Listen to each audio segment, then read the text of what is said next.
my understanding is that the story begins with you, Paul, as an infant, being kidnapped from a hospital in Chicago by a woman who impersonated a nurse. And then, although there was an exhaustive search, baby Paul vanished without a trace, at least that. And then 2 years later, a toddler that resembled Paul was found in New Jersey, and then subsequently united with his supposed birth parents. So I know there's a twist to this story, but Paul, when did you first become aware that your life story had an unusual beginning? So I was 10 years old. It was around Christmas time, and I was snooping around the house looking for Christmas presents, like most kids do. You try to find that big score, right? Mm-hmm. So I was snooping around. I went in the crawl space, and I found all these boxes in the back of the crawl space. So I thought, this is it, right? I found all the presents. It's going to be awesome.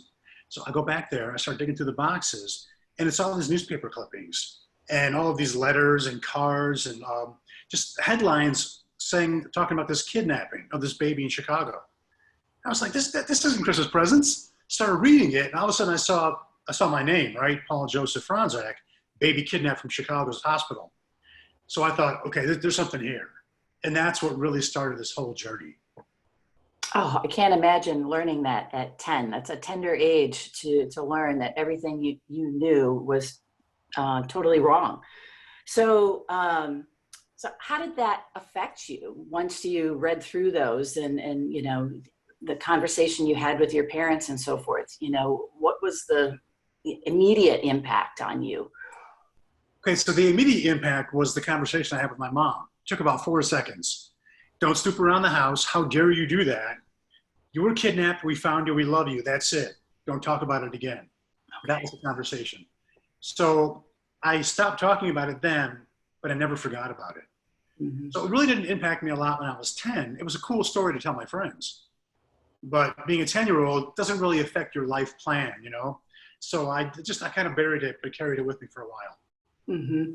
And then when did you decide to revisit the situation and do a little digging and try and get some answers around what had happened? So it was always part of my life. I moved probably 50 times in my life. I always kept those clippings with me.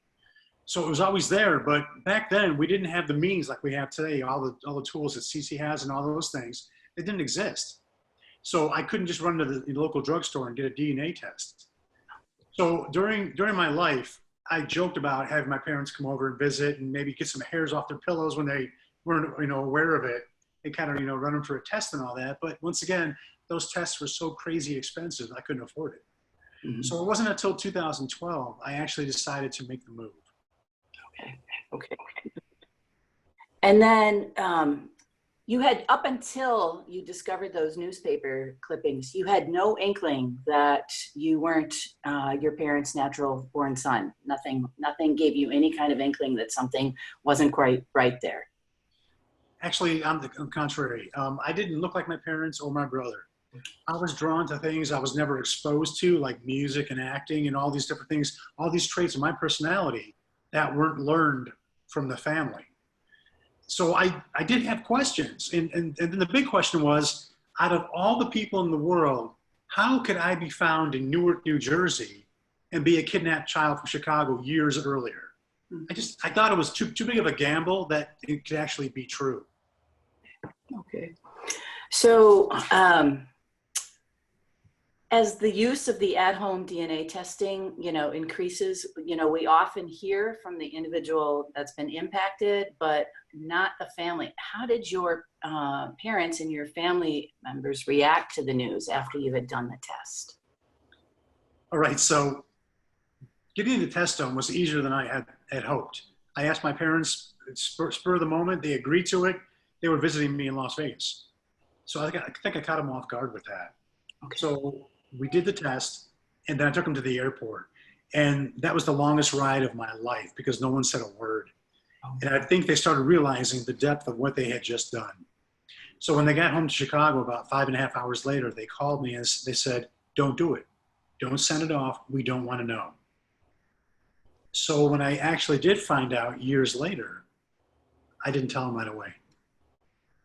Okay. And then when you did have that conversation, can you share with us how that went? Of telling them that I wasn't really their son. Yeah. Mm-hmm. Okay, so my dad was in his 80s. My mom was in her late 70s, both a little hard of hearing. And I thought that if I just told them over the phone, they would only hear what they wanted to hear. They would probably shut down, and they really wouldn't get the gist of what I was trying to say. So I wrote them a letter. That way they could read it over and over. They could process it at their own speed, and they could really understand what I was trying to convey to them. Mm-hmm. So after they received the letter, was there a conversation that happened very soon after that? Did they reach out to you? Did you reach out to them to follow up? Was anything along those lines?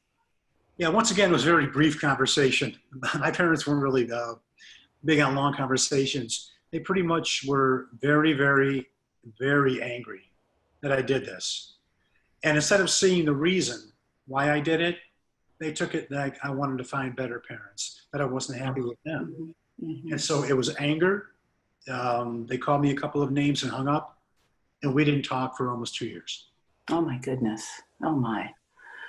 Oh, almost like losing, you know, first you have the test and you realize that, you know, your suspicions were true, that they weren't your parents. And then this grief that they were feeling and anger that they were feeling caused additional separation. I can't imagine how difficult that must have been for you. Let's switch a little. Oh, go ahead. I just wanted to say, I think for them, I mean, I can't speak for them, but I can imagine that it was like losing their son twice. Yes. Mm-hmm. And it must have brought up all of that old pain that they had tried to bury. So yeah. I mean, it's really unfortunate that they were angry, but I think that it's understandable too. Sure. That was really painful. Yes. And the thing is, the only reason I started that whole journey was to thank my parents for being the best parents ever. I thought if I could find their real son that was taken from my mom's arms, then to me that would be like, thank you. This is the greatest gift I could give you because you gave me the greatest gift and you gave me a beautiful life. Mm-hmm. And they took it the complete opposite direction. Yeah. Mm-hmm. You know, I've seen that in an adoption a lot, where when the adoptee wants to search, sometimes the adopted family does take that as a type of rejection. And it's never that. It's always just the self-identity question, as I'm sure Paul can attest to. It's certainly not trying to replace parents, but you know, I think that is not that uncommon, that there's that type of reaction. Mm-hmm. Yeah, I do think that, you know, that anger stemmed from the fear of losing you in their lives, right? And what happened if you did connect with your, you know, found your real parents, found their real son, and how that would change your relationship. I imagine a lot of those feelings, you know, came from that uncertainty and that fear of how the dynamic would change. CeCe, I have a couple of questions for you. So I know many of the folks who will read the article and watch this interview, they're aware of your background and the brilliant work that you've done, but can you share a little bit about what made you the perfect partner for Paul and his situation and what he was trying to do? Well, I had started a blog in 2010 that was talking about my own family research.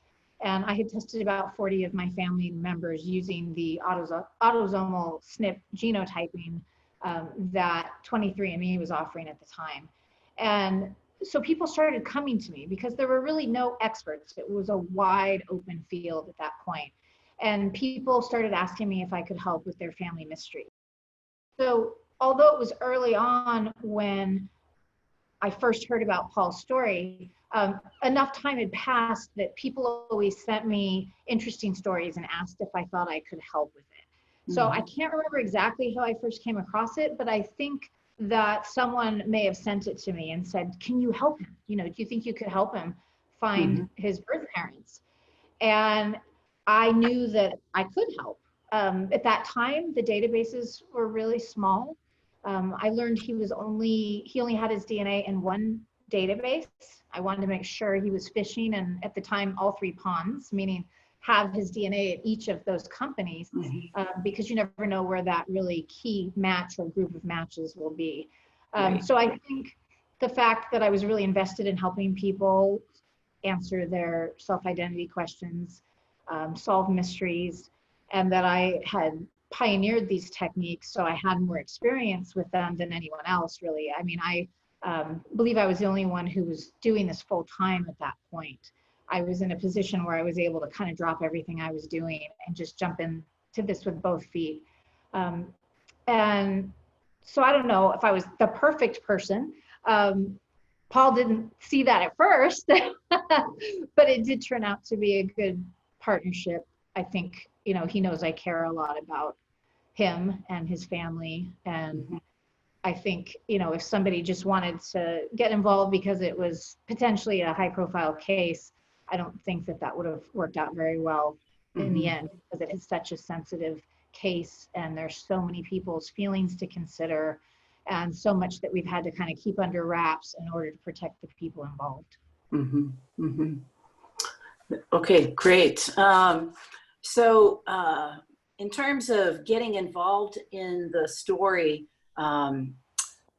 you know, did you reach out to Paul? Was it you know, do you remember, you know, what steps that you took as part of the process in terms of starting your investigation? And then, you know, as you further advanced along the investigation, what specific challenges did you face as you were digging in for details and trying to find more information? Well, it's actually interesting because when I first heard about his story, I think it was in a local Nevada paper, but he had a Facebook page. And so I wrote offering my help at that point. But he didn't take me up on it. You know, it was maybe a year that passed before I got involved in the case. And the way I got involved in it is actually ABC was doing a 2020 episode on his case. And I had just done a different episode with them about a sperm swap case where somebody working at the fertility clinic had switched out his sperm for the intended father. And so when they realized that what I was doing was applicable to Paul's case, they asked me if I would be willing to try to help him. And of course, I already knew about his case, so I was more than happy to do so. But they had told me, oh, you know, you said in your interview that if there was a second cousin, that you can solve it pretty quickly. And so they said, we have a second cousin for Paul. And I thought, oh, great, this is going to be, you know, quick thing. And we'll be able to have it solved in time for them to film it next month. But that's not how it turned out. So Paul, I'm just curious, when she reached out over Facebook, what made you not want to respond to her invitation to help? So when this first happened, George Knapp and I, George Knapp's the reporter out here in Vegas who helped me get the story going. We thought the same way CeCe did. We'll do some ancestry DNA. We'll get an answer in a week. We'll be done. Yeah. And so all of a sudden, this story went national and it went all over the country. And I was inundated with thousands of emails, letters. I mean, every hour it seemed like.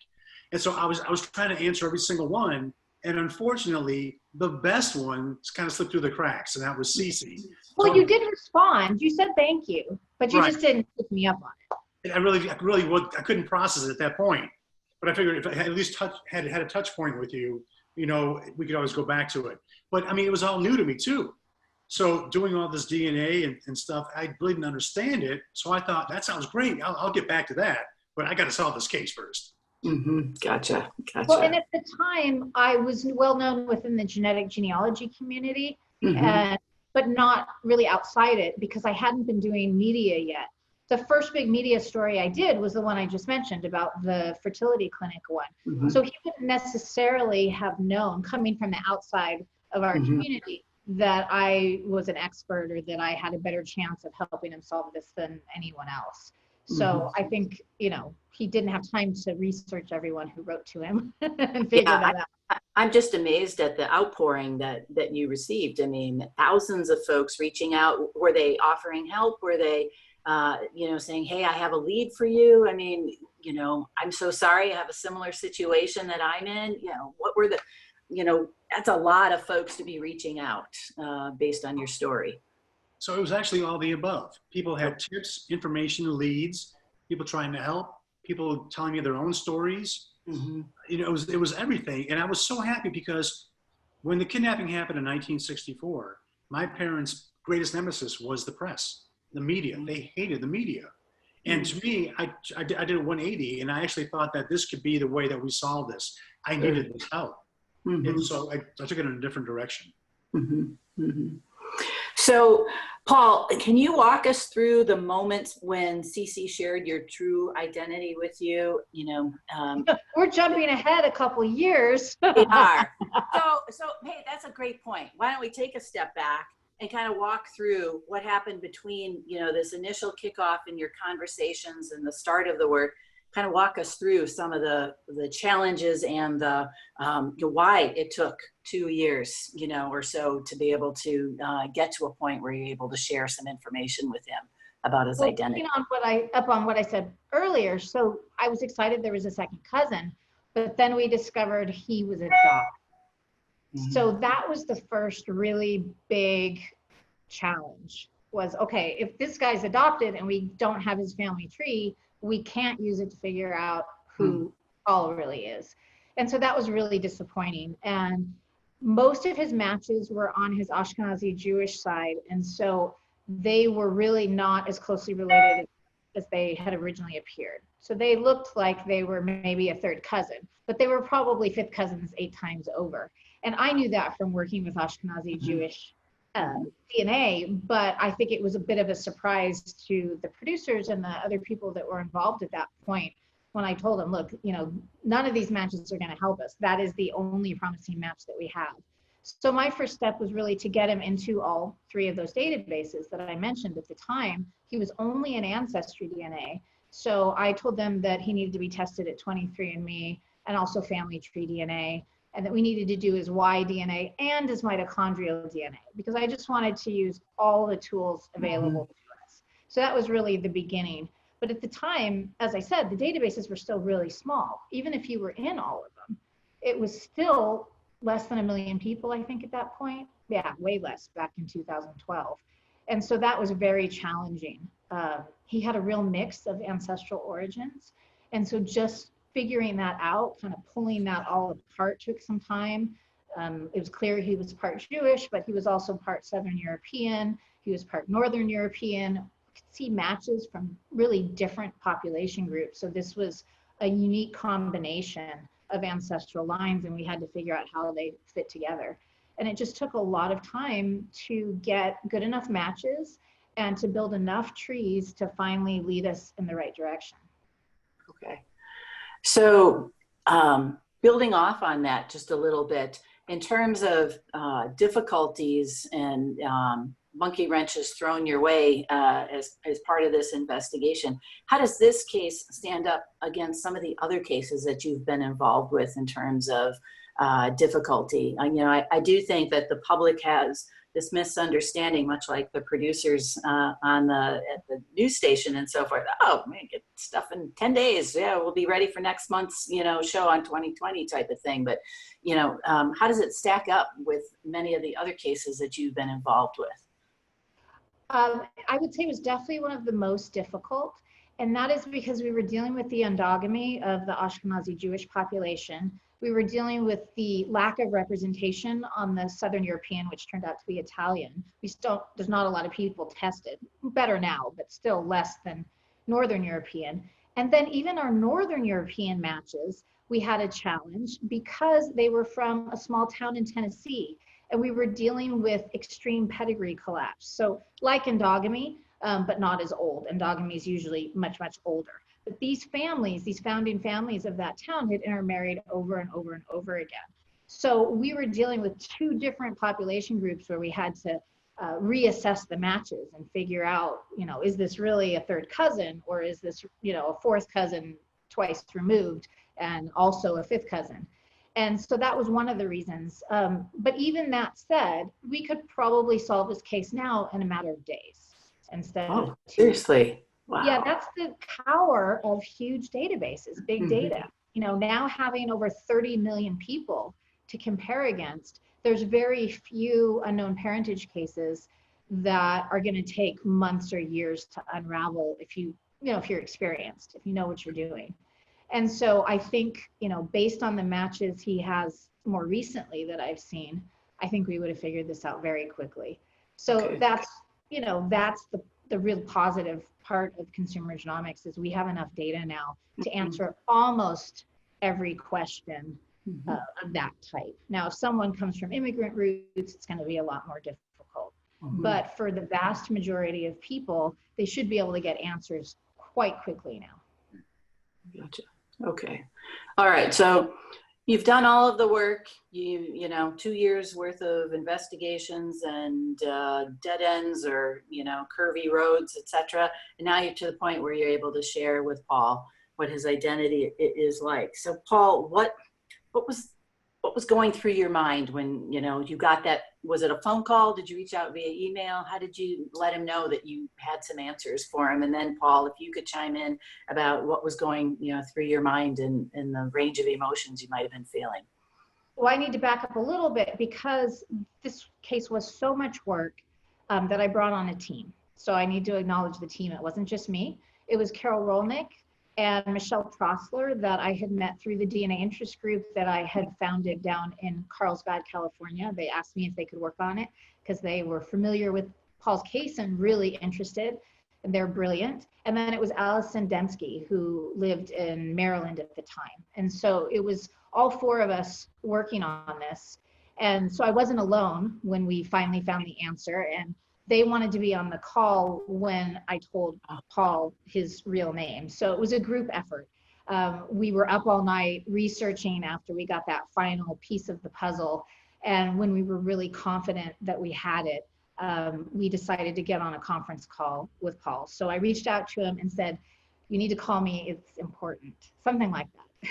Yeah, so to me, it was kind of business as usual because during that 2-3 years, we would text, call each other at all hours of the day or night. CeCe and her team were amazing. Everyone was working all the time. I was part of it, researching things on, knocking on doors, whatever we could do. They were researching on libraries. They were knocking on doors. So it was always moving forward. It wasn't just like I was waiting for 3 years and I got a phone call. It was a constant effort. And so I was at work, and whenever CeCe had information for me, she would text me, "Hey, can you talk?" So I was at work. I just got up from my desk. I went out to my car, and because I always had to be ready for CeCe's phone calls because you never knew what it was going to be. So I called. I said, "Hey, CeCe, it's Paul," and she said, "Well, the whole team's here. What do you think of the name Jack?" Oh my! And I said, "That's a good name. That's a strong name." She's like, "That's your name." Oh my God! And before I could even process that, she goes, "But wait, you had a twin sister, and she's missing." And so I was like, this whole journey has been 1 step forward, 2 steps back. Extreme highs and lows. It's just never yes, it's a win, and it's a win because there's always a loss in there. Oh my gosh! Wow! Incredible phone call.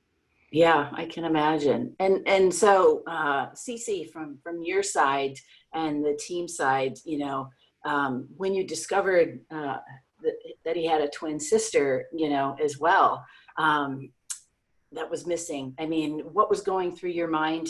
Were you immediately thinking we need to find her as well, or you're still focused on Paul's case and giving him the information he needed? As often as the case in these types of searches, we'll answer one question and we'll open up a whole nother list of questions or a whole nother mystery. So it wasn't the first time I had seen that, but I have to say it was a shock to realize he had a missing twin and that they were named Jack and Jill. Oh my gosh. And that he was 6 months older than he was believed to be. It was one difficult to believe surprise after another when we were finally at the end of that part of the search. We had heard rumors as we got closer to this family, and we were zeroing in. We had heard a rumor there was some missing twins. So it wasn't a brand new concept, but they had said it belonged to a different member of the family. So we had been looking at this other family member trying to find missing twins, and it was a different member of the family that had missing twins. So it was one of those things where you hear it, you know, it's potentially a piece of the puzzle. It might end up meaning nothing later.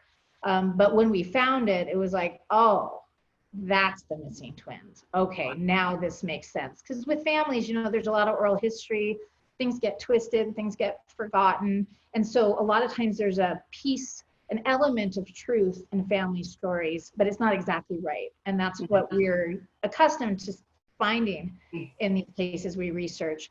So I'd say, you know, it wasn't a total surprise in that regard, but the fact that she was missing, and it was a whole nother mystery. So we started pulling newspaper articles from the time around when Paul was first found to see if there was another foundling, another abandoned child anywhere up and down the East Coast. And we just didn't find anything. Okay.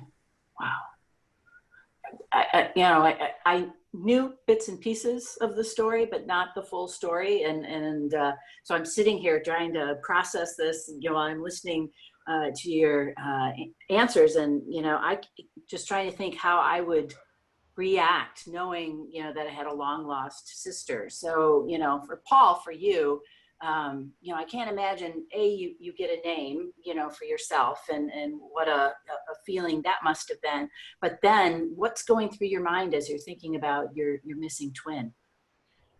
So hearing about my missing twin overtook everything else. I forgot about finding out more about myself, and I immediately went into research mode. I want to find out if I could find my sister.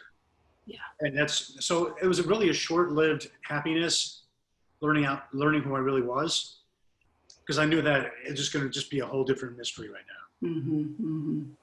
Yeah. Oh my, like I said, I'm just really just kind of shocked by that, and just thinking what it would be like to, you know, everything that you've gone through in terms of who you think you are, then you're not, you know, you find out each little door that you open, you know, it's like, let's make a deal kind of thing, you know, that old show with Monty Hall with hey, you know, here's the new prize, you know, the new situation. I just, it's mind blowing to, you know, try to process. So, so CeCe, I understand that, you know, you identified the real Paul Fronczak, and then how are you able to do that? And have you had conversations with him? And if so, you know, was he surprised to learn about how his early life began, you know, with the kidnapping? Well, I think this is mostly Paul's place to talk about, our Paul. It's one of those very sensitive family situations that, you know, needs a lot of sensitivity.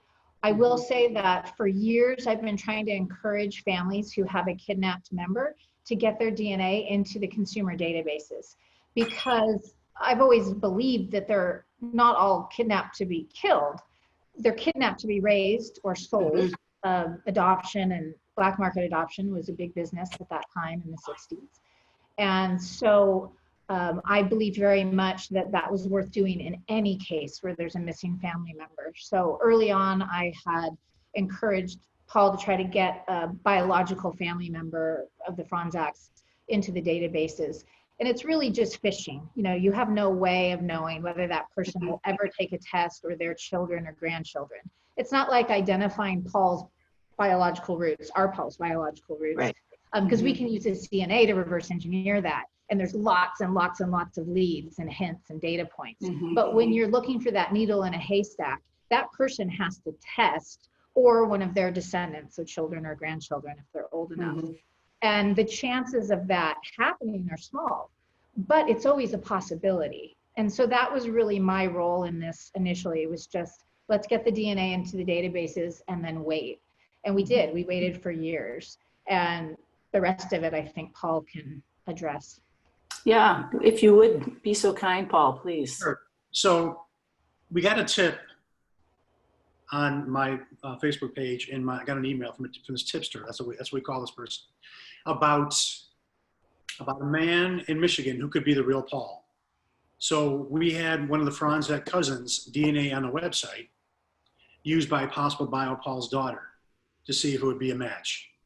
And then CeCe stepped in and worked her magic and helped us confirm to 99% certainty that this man was actually the real Paul. Wow. So it was basically, once again, it was luck. You know, a tipster wrote to me and said, I think this might be the real guy. And of course, we had to do all of our own work. We had to vet it out. We had to run people's DNA through it, and yeah, we found him. Okay, and you made contact, and how was that? Okay, so that's still not being able to talk about right now. Okay. I'm still working things out.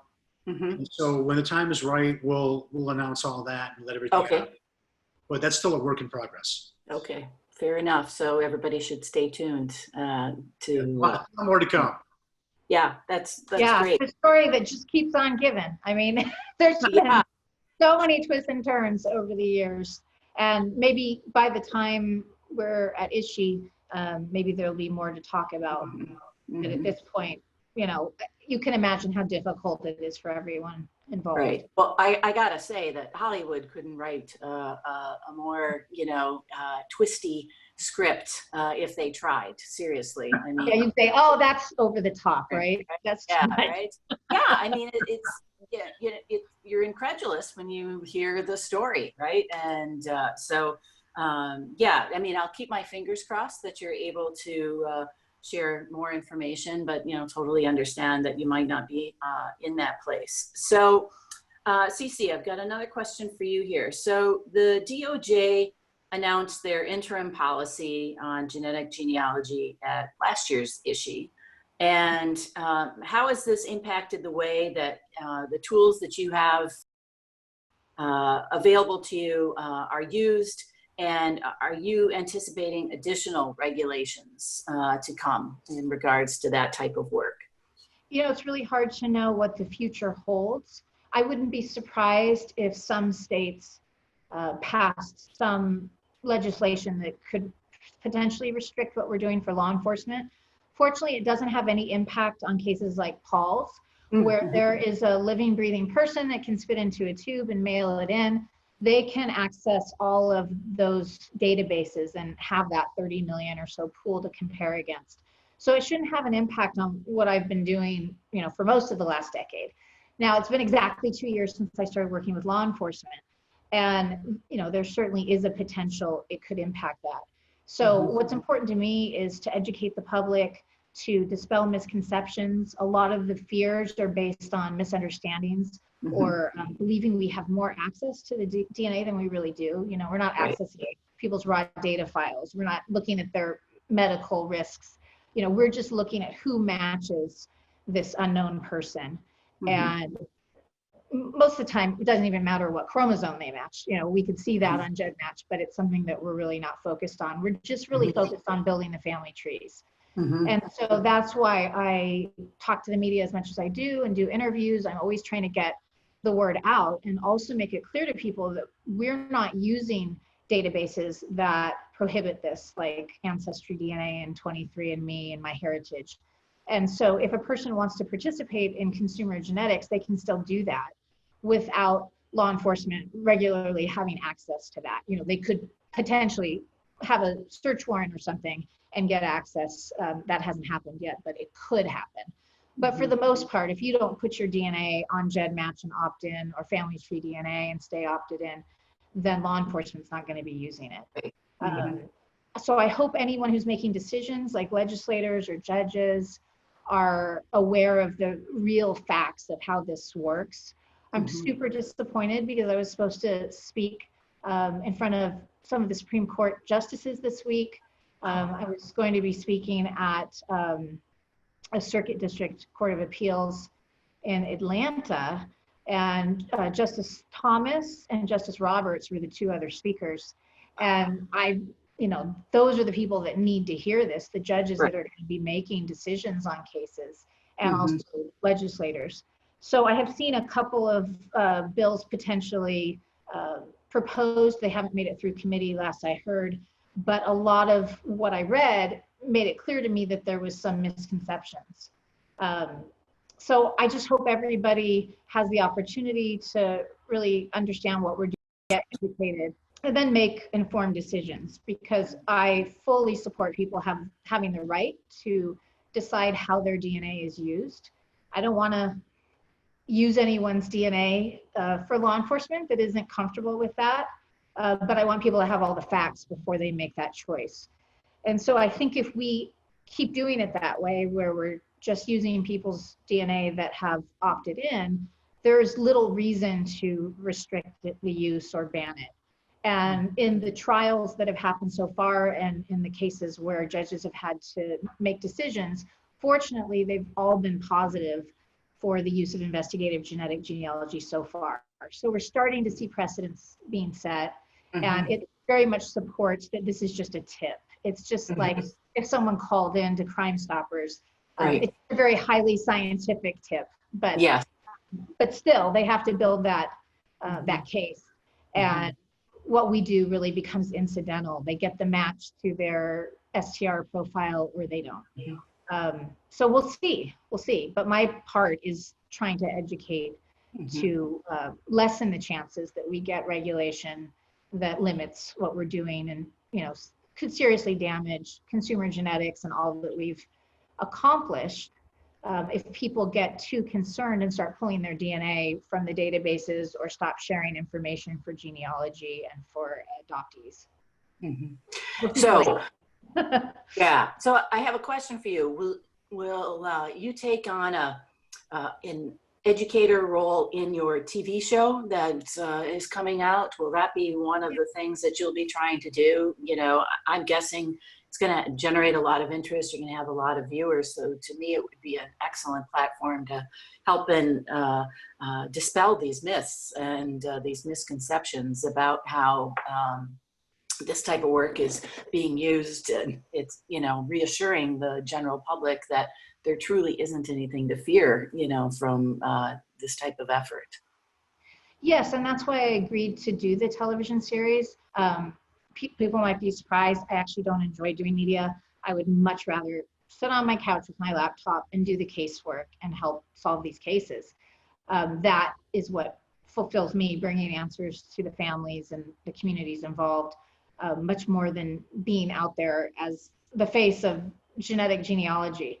But because I have a background in entertainment and I have a lot of experience on camera, and I think also that I am a non-scientist and I can explain things to the non-scientist, I feel a lot of pressure to do it and a lot of responsibility.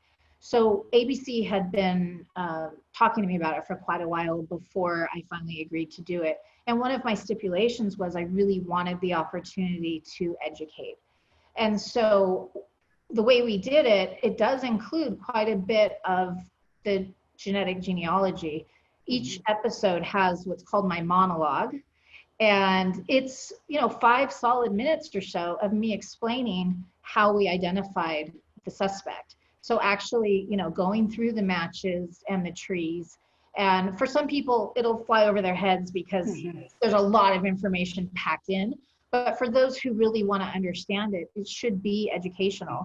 And for those who aren't interested in knowing all the details, it should give them a lot better idea of what type of information we're using and what we're not using. And I talk about in the show about how, you know, it's really social media and information that's out there in the public, but like people search databases. Those are the things that maybe people should be more concerned about if they have privacy issues. Because once I've gone through that match list, I don't really go back to the DNA much, right? Once I know how much do they share, and then I predict what that relationship would be from that, you know, I'm not delving into their genetics. I'm turning to that family tree immediately, and I'm looking for information to construct that family tree both backward and forward. And that takes public records, that takes obituaries, that takes newspapers, social media, you know, census records, that type of thing. And so my focus is much more on that, and I think you'll see that in the show. So we can only fit so much, but yes, I do think it will be educational, and people hopefully will get a better idea of how this really works. Awesome. Terrific. Paul, I've got a couple of questions for you. So for you, you know, what's on the horizon in terms of, you know, further exploring, you know, looking for your missing sister? So we are currently launching a full investigation as we speak. I've got a bunch of really cool things coming out really soon here, different people that we're going to work with. I'm also researching the real Paul's background in life because I'm going to solve who the kidnapper was. Oh, awesome. So as usual, I've got enough to keep me going for a little bit, right, CeCe? Yeah, absolutely. Always. Yeah, yeah. So that's it, nothing really big. Yeah, nothing. Yeah, it can be solved tomorrow. Yeah, right. Well, that's exciting. You know, I can see the motivation to do so. You know, not only to, you know, find the missing sister, but also to find out who is responsible for you know, totally upending lives in a way, and you know, what was the motivation behind it, and you know. Just trying to get some sort of understanding. Is the hope that once you are able to do that, that there'll be some sense of closure around the situation? You feel you'll reach that point in your life where you'll have that closure? You know, it's funny, we joke about that in my inner circle here, that I'm sure by the time I saw that, something else will come down the pike and I'll be totally just all messed up again. But I'm doing this for my mom. You know, my mom is, my father passed away a couple of years ago. Oh, I'm sorry. My mom, you know, she's the most amazing, well, mother, you know, to me. And I know that by doing these things, she even came out and told me, I'm so glad that you started this. Mm-hmm. And I'm so glad to hear that, because when this all started, that was not what I was getting, right? So it's really come full circle. And, you know, the whole thing is, around all these tragedies, the miracle is that my family's really strong and we're really back together. And that's really what anyone can hope for, right? Because family is what's the most important thing. Mm-hmm. Yeah, and it could have very easily turned out very differently, right? I mean, with the estrangement and, you know, not having that relationship be strong, and, you know, always having this, you know, cloud over that situation. So your mother does sound like an amazing person, and I can see how that would motivate you to pursue this, and it drives you to continue to search for answers. No, I think that brings up something about the bigger picture of consumer genetics.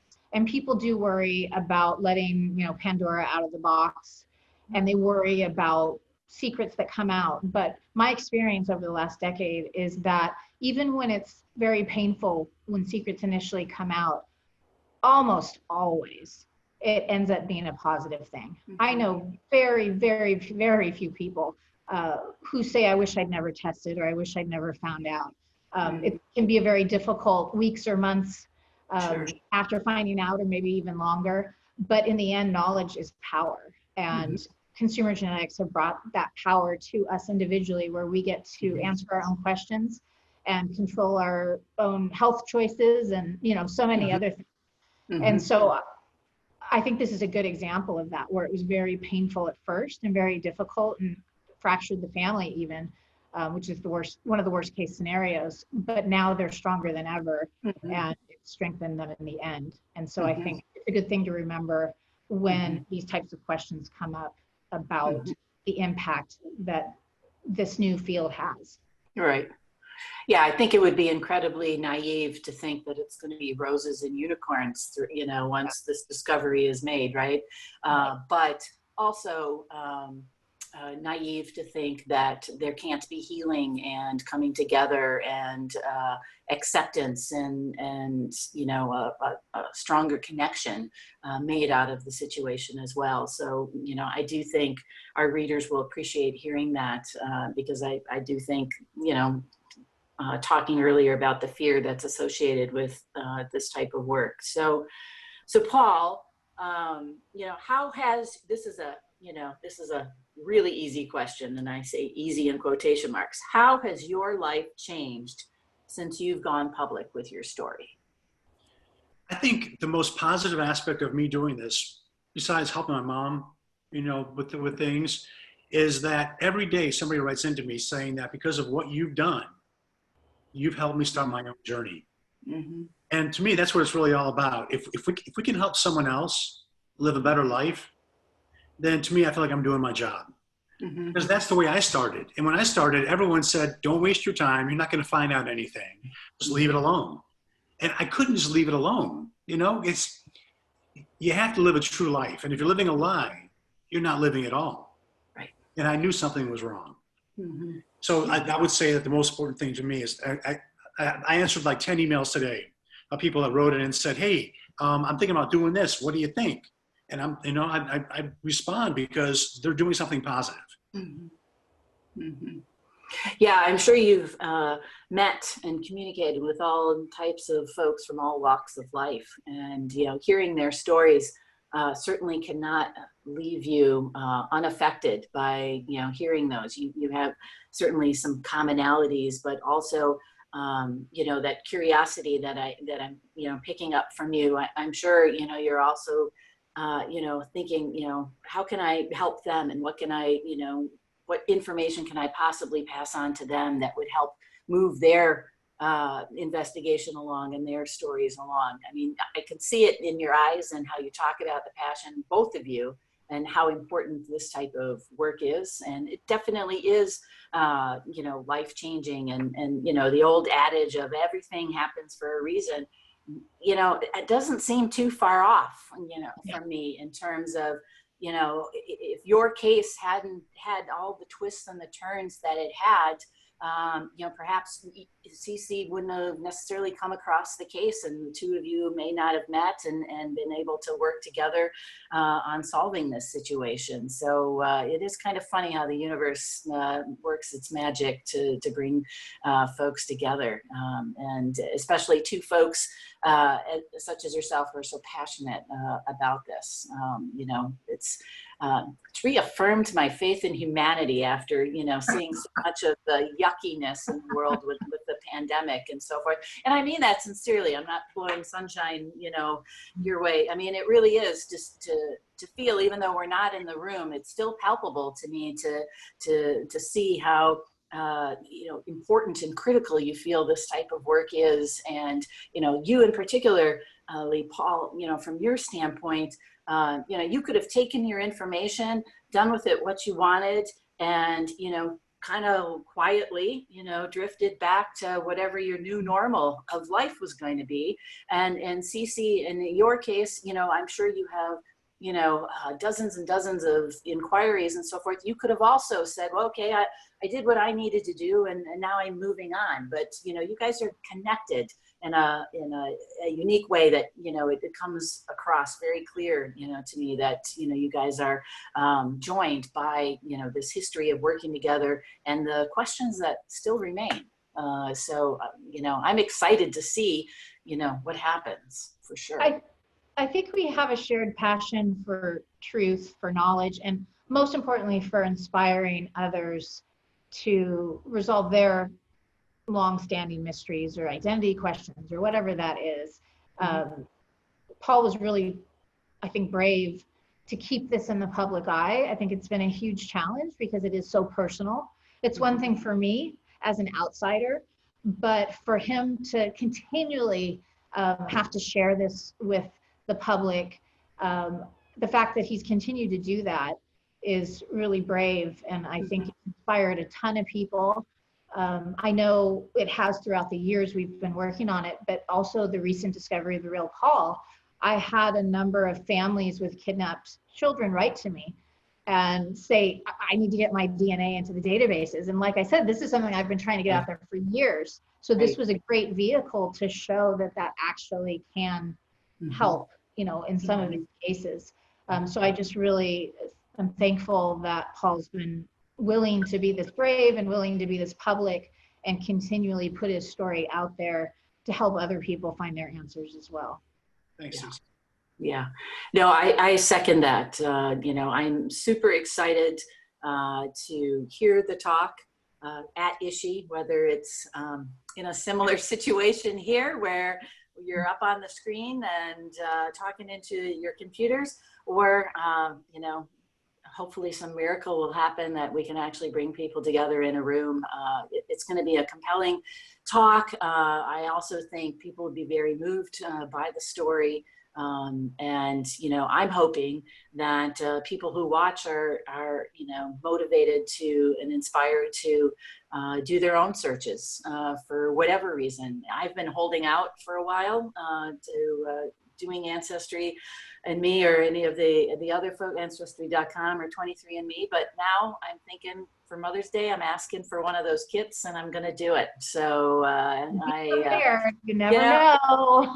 I blame my temper on being Irish. And so candidly, what I'm most terrified of is finding out that I'm really not as Irish as I think I am. So then how am I going to keep in mind, they're not that good at those very granular predictions. So I've had people write me and say, my grandma's devastated. She's crying because she thought she was full Irish and she didn't get that. And I just want to warn people, Northern Europe is Northern Europe. And you know, if you get German, French, British, Irish, a lot of it is kind of interchangeable. So you can be really confident about the global populations or the continental, like European versus African versus Asian, Native American. But when you get down to those really granular regional predictions, you do still need to take those with a grain of salt. They're getting better, but you know, you can't let yourself put so much stake in those that you think it disproves a family story. The answers really lie in that match list. You know, there's two parts of these tests, and that's the one that's really reliable. If you have matches there, people sharing lots of DNA with you, there's a reason for that. That's not a fluke. It's not a mistake. It's not a false positive.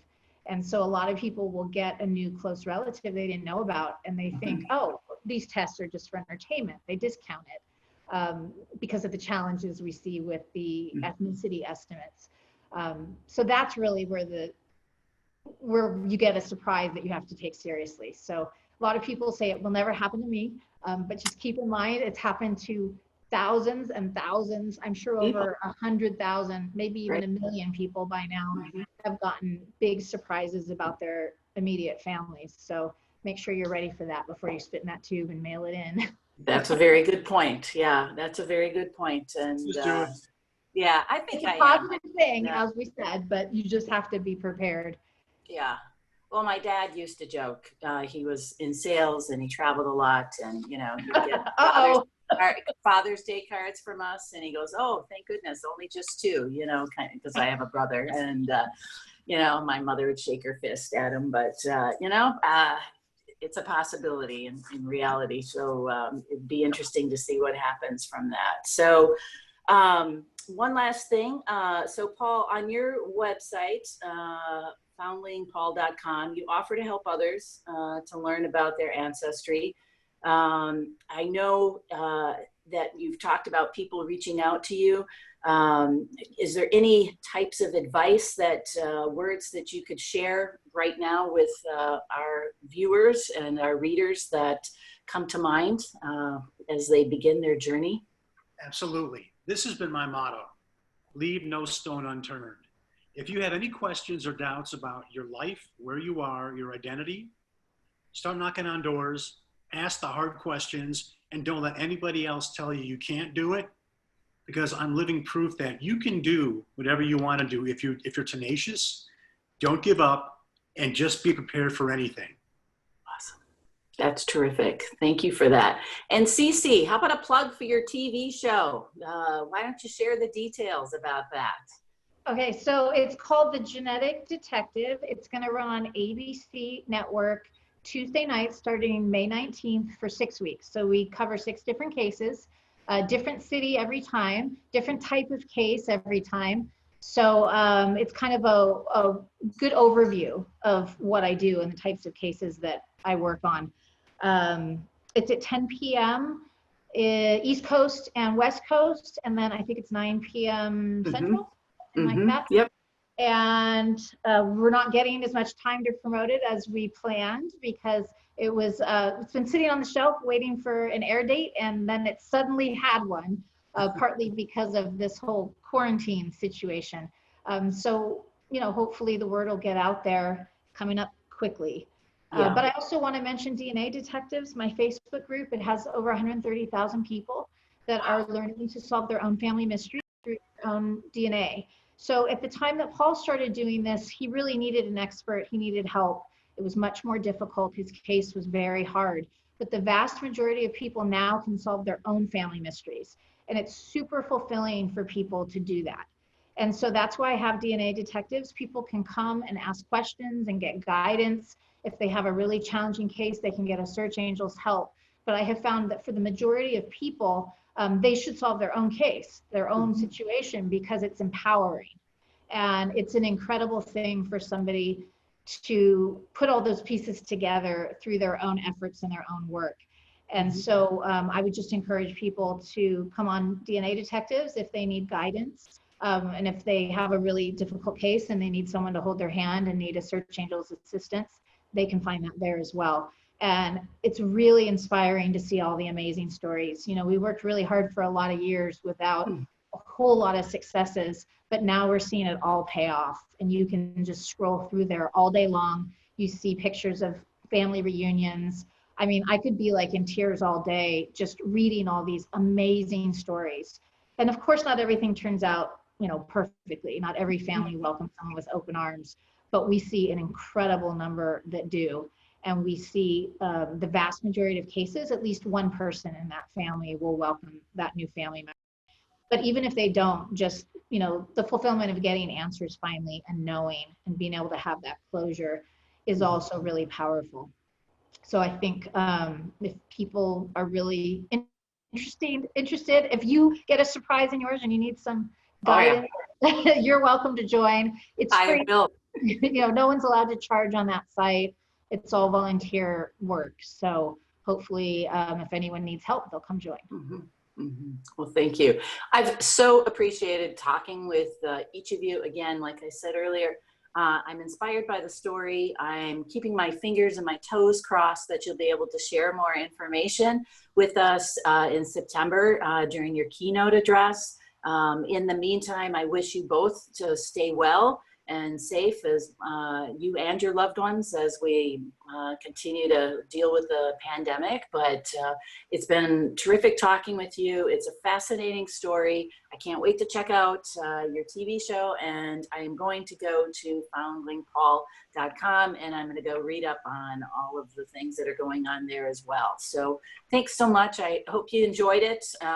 Good luck with the TV show. I will be promoting it on ISHI News and in our social media. So hopefully we'll get some folks viewing it, or at least like the right kind of audience, right? Exactly. It's a perfect. One of the things I appreciated about this interview is I don't have to dumb it down. I'm talking to people that will understand this more than absolutely. the general Absolutely. public. So thank you for having us. It's absolutely.